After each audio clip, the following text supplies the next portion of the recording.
Nadie, ningún director, ningún abogado particular, ninguna persona puede solicitarnos información del expediente clínico. Solo los profesionistas en cuestión, es decir, los profesionistas que están llevando a cabo la atención de psicología o psicoterapia, las autoridades sanitarias y las autoridades judiciales pueden tener acceso a la información del expediente clínico de acuerdo a la Ley General de Salud y de acuerdo a la NOM 004 del expediente clínico. Y este tipo de autoridades siempre tienen la buena costumbre de hacer llegar un oficio para solicitar la información del expediente clínico. Nunca lo hacen de manera verbal. Entonces, recuerda esto, solamente autoridades judiciales administrativas con un oficio solicitando cierta información del expediente. Así es.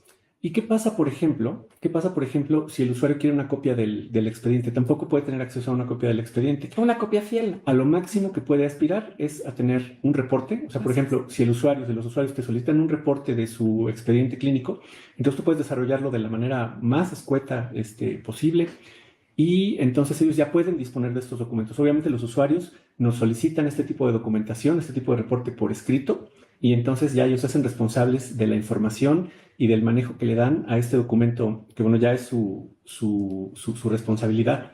Porque en muchas de las ocasiones hemos visto que, por ejemplo, se mandan reportes a la escuela, o el psicólogo manda reportes a la escuela, sin la autorización, por ejemplo, de los papás, y entonces estos reportes caen en manos, por ejemplo, de los compañeros o caen en manos de otros maestros.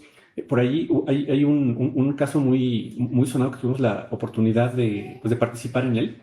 Y entonces, por ejemplo, la información la información que nosotros estábamos manejando era precisamente de que el psicólogo mandó un reporte, mandó un reporte a la escuela, entonces cayó en manos de otro maestro y este maestro evidenció a la alumna en clases, ¿no? Imagínense.